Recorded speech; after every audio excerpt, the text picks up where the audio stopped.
Buenos días y bienvenidos a una nueva edición del Coffee Break Online que organiza el Círculo de Empresarios de Galicia y patrocinamos desde la banca.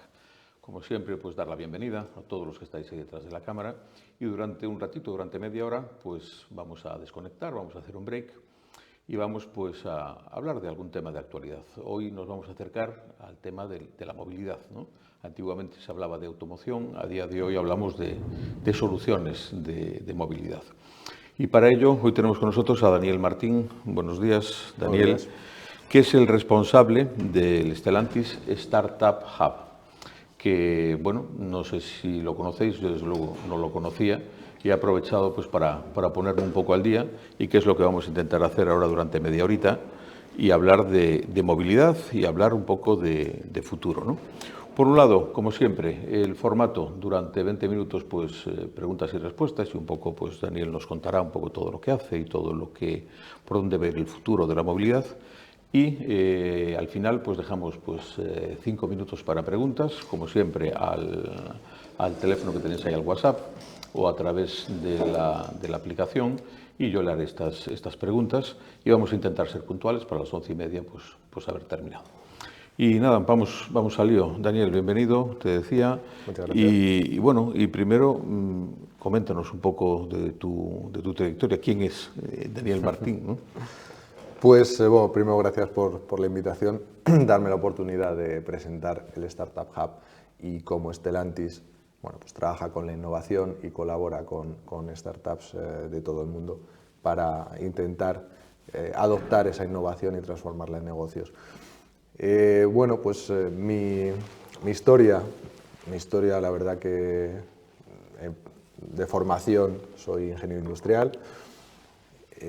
Toda mi carrera profesional se ha desarrollado, bueno, pues en lo que era PSA anteriormente y ahora Stellantis, teniendo en cuenta que, bueno, pues que PSA en España tenía la parte de fabricación y la parte de, bueno, la Compañía Nacional de Ventas. Yo entré en Madrid en esa parte haciendo labores de marketing y desarrollo de negocio.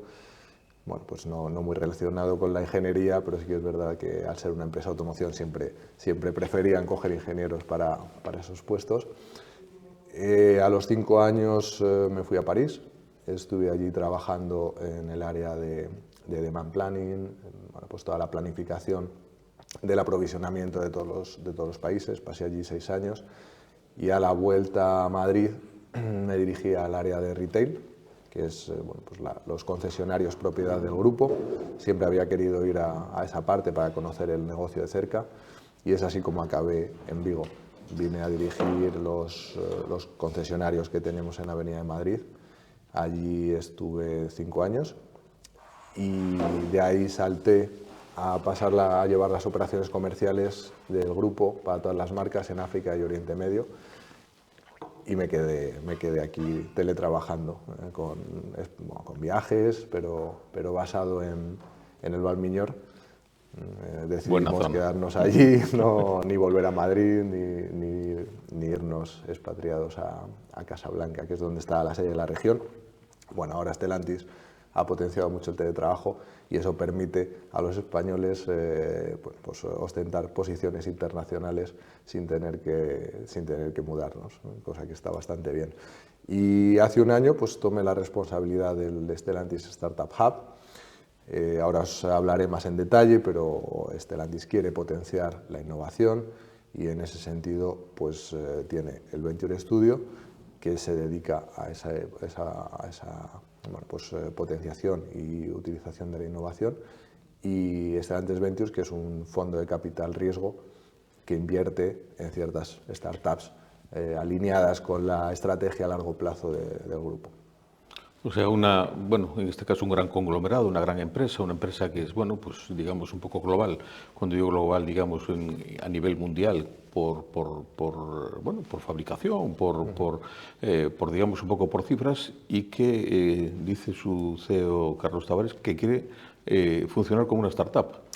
Sí, exactamente. Quiere funcionar como una startup en el sentido de la agilidad, en el sentido de la innovación, en el sentido de transformar la tecnología el negocio de la forma más ágil posible, y es ahí donde el Venture Studio y el Startup Hub ocupan una posición clave, porque bueno, pues las grandes empresas tienen sus virtudes, una robustez, seguridad económica, los procesos, pero tienen otros inconvenientes que normalmente es la lentitud en adoptar las nuevas tecnologías. Y es en ese sentido que nosotros somos clave para testear tecnología. Sería imposible para una gran multinacional tener un equipo de investigación y desarrollo para cada uno de los temas innovadores que se pueden explorar y que van a ayudar a dar los saltos tecnológicos del futuro.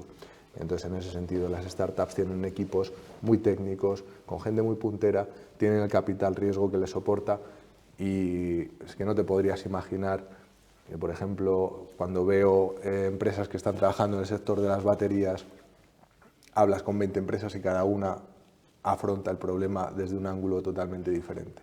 Entonces, el trabajar con ese entorno de las startups es lo que te permite estar pendiente y poder adoptar todas esas innovaciones de forma rápida. ¿Y qué diferencia hay entre el entre lo que es Stellantis Venture y Stellantis Startup Hub? El Startup Hub, nuestro perímetro es muy amplio. Trabajamos con todas las divisiones del grupo para recoger sus necesidades, sus inquietudes, y intentamos buscar startups con las que lanzar un test, un piloto barato, rápido, para validar esa solución, y el objetivo es que esa startup se convierta en proveedor del grupo. Stellantis Ventures, el fondo de capital riesgo, invierte en una selección mucho más restringida de empresas, en una selección de temas también mucho más restringido y mucho más alineado con ciertas temáticas. Entonces, nuestro perímetro es mucho más amplio. Ellos, el fondo de inversión, normalmente invierte en empresas con las que hemos hecho ya un piloto y se ha demostrado el valor de la solución, y conocemos algo más la empresa, y bueno, pues consideran que la inversión es interesante. ¿Y qué criterios utilizáis para seleccionarlas o para luego pues, bueno, meterlas en vuestro portfolio? Nosotros, para lanzar un piloto, bueno, pues tenemos un equipo a nivel mundial, tenemos varias personas por región normalmente que hacen esa scouting, y en la medida que identificamos empresas que pueden ser interesantes, bueno, pues tenemos unos procesos muy ágiles, no tenemos la necesidad de pasar por un proceso de compras largo y tedioso para validar a ese proveedor, para hacer, como te digo, un piloto de 4 o 6 meses con un coste medio de unos 20.000 euros. Es un test, un experimento rápido para validar. Normalmente contamos con varias empresas y la división que va a ser cliente elige con cuál hacemos el test. Ellos, para invertir, sí que tienen unos criterios. Pues primero, eso, haber validado la solución por nuestros expertos técnicos, con nuestros expertos de negocio, haber validado que esa solución es viable, que es interesante, que el piloto ha sido un éxito. Y luego, para invertir, sí que nosotros no tenemos unos criterios de rentabilidad económica, es decir, no es el principal criterio. El principal criterio es que esa tecnología o esa solución sea integrable en nuestras operaciones. Es decir, no vamos a invertir en una empresa que no vamos a poder integrar como proveedor del grupo. Hablas a nivel global. Evidentemente, un poco comentabais, hacéis scouting en todo el mundo. ¿Hay diferencias entre las distintas regiones, las distintas zonas? ¿En Galicia cómo estamos? Sí, hay diferencias entre las distintas zonas. Nosotros, bueno, Stellantis ahora mismo tiene tanto plantas de fabricación como centros de investigación o compañías nacionales de venta en casi todos los países del mundo. Está presente, por supuesto, en todas las regiones, y quiere decir que nosotros podemos colaborar con startups para solucionar una necesidad local o regional, pues una startup europea para Europa o una startup americana para un problema de Europa. Entonces tenemos un equipo que identifica a esas startups a nivel global. Tenemos socios en Open Innovation, colaboramos con fondos de inversión aceleradoras, entidades públicas que promueven la innovación en todas las regiones, pero buscamos sobre todo puntos calientes, digamos, de innovación. En ese sentido, bueno, pues tratamos de estar presente en todos, y esos puntos donde se genera un ecosistema muy activo en innovación cumplen con ciertas condiciones. Pues tiene que haber un espíritu emprendedor normalmente dentro de la cultura, tiene que haber facilidades o una buena cantera, digamos, en la universidad y en centros de investigación. Tiene que estar la administración alineada también con ese espíritu y tiene que haber capital riesgo, ¿no? Entonces, en ese sentido, antes de hablar de Galicia, puedo hablar de España. España, bueno, pues ocupa, cuando hablamos de ranking en capital invertido, en capital riesgo, en el año pasado, por ejemplo, en 2023, estamos en el puesto 15 del mundo, que es el mismo ranking que ocupa España en términos de PIB, que en ese sentido más o menos sigue la misma tendencia. Cuando hablamos de número de inversiones, está más alto, quiere decir que las inversiones que se realizan aquí son más pequeñas. Es decir, a nivel de actividad, el número de deals, número de inversiones está en el puesto 11, cuando hablamos de capital está en el puesto 15. Y referente a la Unión Europea, por ejemplo, sí que hay mucha diferencia, hay más diferencia que ese indicador del PIB, ¿no? Por ejemplo, en Venture Capital, España representa una octava parte del Reino Unido o una cuarta parte de Francia o Alemania, con lo que se da las condiciones de ese espíritu emprendedor.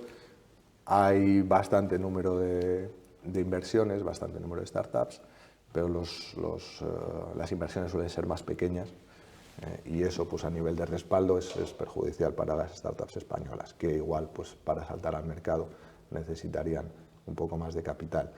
En Galicia, bueno, pues lo que tenemos en particular, además, tenemos un buen entorno innovador, pero a lo que a nosotros nos toca, por ejemplo, Business Factory Auto, la aceleradora de CEAGA, es un caso casi único. Solamente conozco otra aceleradora centrada en el automóvil en Reino Unido, y claro, para nosotros es muy positivo. Hasta ahora se habían centrado más en la parte de fabricación, porque las necesidades que podían recoger venían principalmente o de la planta de Vigo o de proveedores que estaban aquí basados, y ahora se están abriendo mucho más también al tema de movilidad, al tema de nuevas tecnologías eléctricas, etcétera, con lo que para nosotros es una fuente también de startups con las que podemos hacer pilotos y podemos hacer ese salto de startup a proveedor de Stellantis a nivel no local, sino a nivel mundial. Hablamos un poco, Stellantis Venture Awards, los premios, ¿no? Entiendo, de las startups en las que invertís o por las que apostáis, ¿no? ¿En qué consisten? Nosotros todos los años nos gusta reconocer a las startups con las que lanzamos esos pilotos y en algunos casos son exitosos, en otros no, y también en las que invertimos. Los Venture Awards es un ejercicio de comunicación interna dentro del grupo y externa. Para nosotros la comunicación interna es muy importante, ya que el Venture Studio es algo relativamente nuevo y poco conocido dentro del grupo, y un factor clave para el éxito es que se nos conozca dentro de la empresa. Casi la parte más difícil de nuestro trabajo es que las diferentes divisiones en interno puedan dedicar el tiempo a dejarse ayudar. Es decir, cuando nosotros hablamos con ellos y les mostramos pilotos o proyectos que hacemos con otras divisiones, a todos les encanta la posibilidad de tener un proceso ágil, de testear soluciones para sus problemas y que eso les ayude a avanzar de forma rápida. Pero ese ejercicio de comunicación interna para darnos a conocer es importante y utilizamos los Venture Awards en parte para eso. Y también es un ejercicio de comunicación externa, de comunicar hacia el exterior cómo Stellantis efectivamente trabaja con las startups y hace ese ejercicio de acelerar la innovación hacia el futuro, hacia el negocio. Entonces, bueno, pues organizamos, hay diferentes clústeres, hay startups que participan, startups con las que hemos hecho ya pilotos, y hay una votación del comité del jurado y también del público, porque participan muchos, son como sesiones que abrimos a los empleados y dentro de la audiencia también votan para elegir a los premiados. El primer año hubo una ceremonia en la que, bueno, pues Tavares fue digamos, el sponsor. El segundo año, el Venture Awards, tuvimos a Ned Kuric, que es el CTO y el jefe de ingeniería del grupo, que es nuestro jefe. Y bueno, pues vamos a por el tercer año y a nivel de comunicación pues es bastante exitoso. Bueno, vamos a pasar, digamos, un poco al tema de la industria automotriz o lo que hablábamos, ¿no? de fabricar coches a soluciones de movilidad, ¿no? ¿Por dónde crees que va un poco el futuro de la industria de automoción? Bueno, como muchos sabréis, y quizá otros no, pero Stellantis y muchos otros constructores quieren cambiar ese paradigma y cambiar de ser constructores de vehículos a proveedores de movilidad.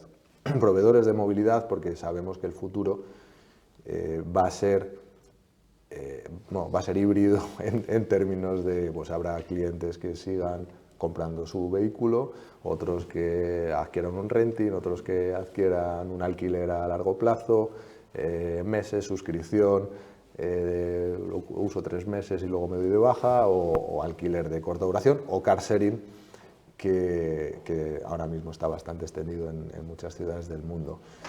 También no solamente de los vehículos que conocemos, los vehículos que utilizamos normalmente, sino ya smart cars, por ejemplo, vehículos como el Citroën Ami, pequeños, de bajo coste, eléctricos, que te permiten pues, una movilidad diaria pues, a un coste más asequible, o 3 ruedas o 2 ruedas.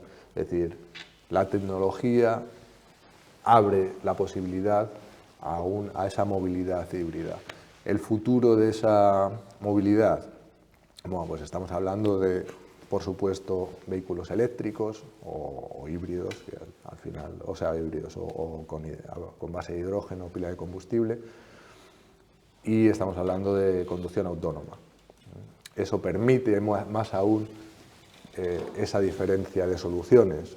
Es decir, cuando hoy, pues a nivel de coste, moverte con un taxi o con un coche que no es tuyo puede ser más costoso, pues en un futuro que pueda haber vehículos autónomos, eléctricos, que conozcan tu recorrido habitual y te esperen en la puerta de tu casa cuando vas a salir al trabajo y te lleven a ti y luego enlacen con el recorrido que hace otro cliente que ya conocen y se vayan a recargar ellos solos cuando lo necesiten, pues puede hacer posible que en las ciudades haya unas flotas de vehículos, de taxis sin conductor, que hagan mucho más asequible cada trayecto, y eso haga pues, que la forma de consumir, la modalidad sea totalmente diferente.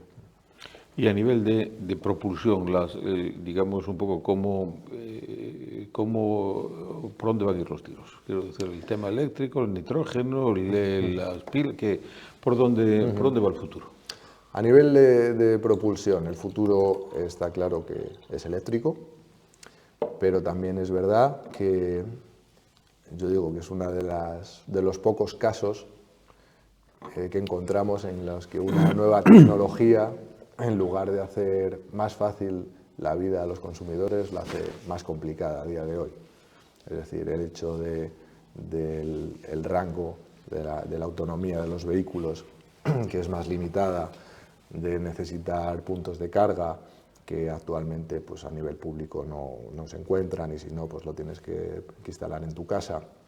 Es decir, es una solución que en vez de hacerte la vida más fácil, que es lo que normalmente permite que una tecnología sea adoptada masivamente, hoy por hoy hay demasiadas fricciones para hacer que esa tecnología sea adoptada por una gran mayoría de la población, a nivel de coste, a nivel de autonomía, a nivel de fricción en el día a día para recargar el vehículo. Entonces, creo que toda la industria y todos los equipos de investigación están trabajando para reducir esa fricción. Se está trabajando muchísimo y hay muchísimas startups y muchísima investigación en el tema de las baterías para conseguir baterías más baratas, con materiales menos contaminantes y que no sean tan dependientes de China. Y baterías, voy a aumentar el rango. Se puede aumentar el rango de muy diferentes formas, ya simplemente con el protocolo de carga que se utiliza puedes aumentar el rango en un porcentaje o puedes aumentar la vida de la batería. Es decir, las baterías al final es constante oxidación y reducción. Con si simplemente manejando el protocolo de carga se puede hacer que esa oxidación-reducción se haga de forma más ordenada y en vez de generarse dendritas en los electrodos, pues se generen capas y eso aumente la vida o tal. Entonces, en el tema del coste, pues hemos invertido hace poco en una empresa que produce baterías con iones de sodio en vez de litio. Te puedes imaginar, el sodio tenemos en el mar todo el que queremos, pues dejar de depender de China y de minerales de difícil acceso, en lugar de poder tener baterías de sodio mucho más, mucho más asequibles y con metales y con minerales que son mucho más accesibles, es un cambio radical. Entonces, está el tema de las baterías, eso puede solucionar gran parte de la fricción de la que hablábamos antes. El hidrógeno es una solución también, pues en la que estamos trabajando, las pilas de combustible, ya tenemos flotas funcionando y tenemos también una línea de investigación a nivel tanto de producción de hidrógeno verde, porque también el problema es que hoy casi no hay hidrógeno verde. Puedes consumir hidrógeno que si lo has generado con electricidad producida de forma contaminante, pues tampoco ganas nada, ¿vale? Pero generación, estocaje, toda la tecnología de compresión y de poder tener esa tecnología en un vehículo, pues es un reto. Bueno, tenemos 5 minutos y bueno, la verdad es que yo me quedaría aquí, vamos, una hora más escuchándote. Vamos a ver algunas de las preguntas que tenemos y vamos bueno, la verdad es que hay un ciento de ellas. Voy disparando y tú vas un poco comentando. ¿Pueden las startups o spin-offs hacer pruebas de concepto en la propia fábrica de Stellantis? ¿Cómo tienen que hacer? Pues sí, por supuesto que pueden hacer pruebas de concepto en la propia fábrica de Stellantis. Normalmente el proceso es que la fábrica o la propia industria, porque esto realmente se genera, o sea, la organización ahora mismo es a nivel mundial. Es verdad que las necesidades propias de la fábrica las expresan bastante bien a nivel CEAGA y a nivel BFA. Pero normalmente tenemos en la parte de fabricación hay un proceso muy robusto. Cada año ellos seleccionan 50 challenges en el que buscan proveedores para esos 50 challenges. Tienen el presupuesto, tal, y entonces de esos 50 retos, en lo que se llama Factory Booster Day, que se celebra una vez al año, que este año se celebrará en septiembre en Turín, pues van los proveedores, tanto proveedores tradicionales como startups, a proponer sus soluciones y a intentar ser seleccionado para uno de esos 50 challenges. Normalmente se realiza una prueba de concepto antes de probar en la línea. Si esa prueba de concepto es válida, ya se integraría en la línea para medir de verdad los resultados. Pero sí, por supuesto, tenemos pruebas de concepto y pilotos en las fábricas de Stellantis todos los días. Pregunta Eduardo. Una vez se valida una solución de una startup, ¿se valida su producto para hacerlo suyo o invierten o compran, bueno, participan en la startup para incluirla como una compañía del grupo? Hay diferentes opciones. En la mayoría de los casos es hacer un piloto, que si se valida la solución, se hace un contrato comercial con la startup para que sea proveedor. Ni se adquiere, ni se invierte, ni se integra la solución como si fuera nuestra. En otros casos, pues sí hay unas opciones de white label digamos, de marca blanca que permite adoptar ese servicio como parte del grupo, pero es un acuerdo comercial. Y en ciertas condiciones o en ciertos temas muy estratégicos se puede o adquirir la empresa en su totalidad o invertir siendo parte de capital riesgo de la startup. Nos pregunta Antonio, ¿tiene relación con las universidades? ¿Hay transferencia de conocimiento? ¿Promueven proyectos I+D+I de forma conjunta? Sí, hay transferencia tecnológica desde las universidades. Es cierto que las universidades con las que se colabora normalmente están cerca de los centros del grupo en los que hay ingeniería y hay investigación, es decir, Turín, París, Detroit, Sao Paulo o Shanghái. Bien, nos pregunta Javier acerca de la movilidad. ¿Hay alguna empresa que haya pensado en aplicar a las personas ciegas o con difícil movilidad la tecnología de la conducción automática? Yo supongo que será autónoma. Autónoma. Sí, por supuesto, es uno de los casos de uso, y no solamente la conducción autónoma, sino otras aplicaciones que, bueno, pues igual no solo no para los invidentes, pero para las personas sordas también o mudas pueden ser útiles a la hora de comunicarse. Por ejemplo, si te para la policía en un control, pues a la hora de poderte comunicar con la policía, ya de momento de entrada que sepan que eres sordo. La conducción autónoma, evidentemente, pues tiene una funcionalidad muy grande para las personas invidentes. Y hablando de conducción autónoma, bueno, pues decir que a nivel regulatorio, evidentemente en Estados Unidos pues está mucho más abierto, ya hay vehículos autónomos, se pueden testar nuevas tecnologías que en Europa pues es más difícil. Nosotros en ese sentido estamos probando otras alternativas que pueden ser pasos intermedios hasta llegar a la conducción totalmente autónoma, como es el teledriving, es decir, que te conduzcan a distancia, con diferentes casos de uso. En principio pues se haría sin pasajeros, digamos, pero a nivel de operaciones, imagínate que aquí para descargar los coches de los barcos o cargarlos, en vez de ir una persona por coche que tenga que buscar el siguiente coche y tal, pues lo puede hacer una que conecte con cada diferente, o para llevarte el vehículo de alquiler a la terminal del aeropuerto, no tener que desplazarte, o en el car sharing, si tienes que llevar los coches de una zona de la ciudad a otra para redistribuirlos o llevarlos a cargar. Entonces, bueno, pues a nivel de conducción autónoma hay muchas cosas que vendrán y hay pasos intermedios que también permitirán cambiar bastante el concepto de movilidad.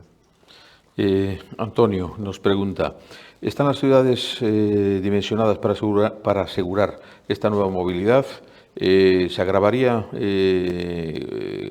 no cree que se agravaría con los vehículos eléctricos, además de los cargadores? Agravaría, supongo que sería la circulación con todos estos vehículos eléctricos. Yo es que no creo que el futuro sea de ciudades llenas de cargadores. Creo que vendrán coches con una autonomía mayor, creo que vendrán soluciones de carga, o, como te decía, coches autónomos que se vayan a cargar a su hangar sin tener que cargar en la calle. Entonces no creo que vayamos a ver ciudades llenas de cargadores. Hay soluciones ahora mismo de carga que te integrarían la carga en la autopista y que el coche simplemente pasando por 2 kilómetros de autopista equipados con esa tecnología se cargue. Entonces, es decir, vienen muchas cosas en el futuro. No creo que el futuro sea ciudades llenas de puntos de carga con coches enchufados todo el día. No, yo creo que el futuro viene más por lo que te decía, por flotas de vehículos que vayan a buscarte, te lleven, se vayan a cargar solos a un hangar, ese tipo de movilidad. La última.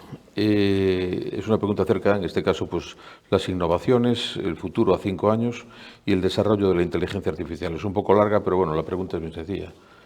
¿Cómo ves todo el futuro de automoción a un plazo corto y más largo? ¿Y qué papel tiene la inteligencia artificial en todo esto? Claro, la inteligencia artificial, no habíamos hablado, pero es fundamental y va a ser clave a la hora, sobre todo, de dar ese salto en conducción autónoma. Hay que tener en cuenta que hoy un vehículo autónomo tiene que leer el mundo analógico y transformarlo en digital, y ahí entra la capacidad de computación, la ciberseguridad, y los coches tienen que aprender. Hay empresas y startups, por ejemplo, que se dedican a recoger grabaciones de cámaras de seguridad y cámaras viales, partes de compañías de seguro, para enseñar a esa inteligencia artificial todos los diferentes casos que pueden ocurrir, que se pueden dar, porque el vehículo que pueda conducir en unas circunstancias normales, pues eso ya está conseguido, no hay problema. La cuestión es cómo reaccionar ante todos los imprevistos. Entonces, la inteligencia artificial va a ayudar muchísimo en ese sentido. Luego, la conectividad 5G para tener señales de tráfico conectadas, para que todos los coches se hablen unos a otros, que te hables con el semáforo, que te hables con el móvil que lleva el peatón que va a cruzar, bueno, pues también va a revolucionar la movilidad y la conducción autónoma. Bueno, pues hasta aquí. La verdad es que tenemos que ser un poco estrictos con el horario, y yo, lo que te comentaba, yo estaría aquí, yo creo que 1 hora, hablando un poco tanto de la innovación como del futuro. Muchas gracias, Daniel, muchas gracias a todos por este rato, y te cedo el cierre, como siempre, para que pues comentes lo que crees que alguna cosa que haya quedado atrás, o lo que veas, y yo me despido cediéndole la palabra a Daniel. Muchísimas gracias, y gracias a la audiencia por escucharnos. Y bueno, quizás para cerrar, el decir que en los próximos años vamos a vivir una auténtica revolución en los automóviles, en la movilidad. Ahora mismo, pues quizás la revolución que se vio en los teléfonos móviles, cuando pasamos de tener esos teléfonos normales con teclas a los smartphones, lo vamos a vivir en la automoción y en la movilidad en los próximos años, con lo que es un viaje apasionante, y a nivel pues consumidor también. Me parece muy interesante seguir estas últimas innovaciones y poder disfrutarlas no dentro de mucho. Gracias, Daniel.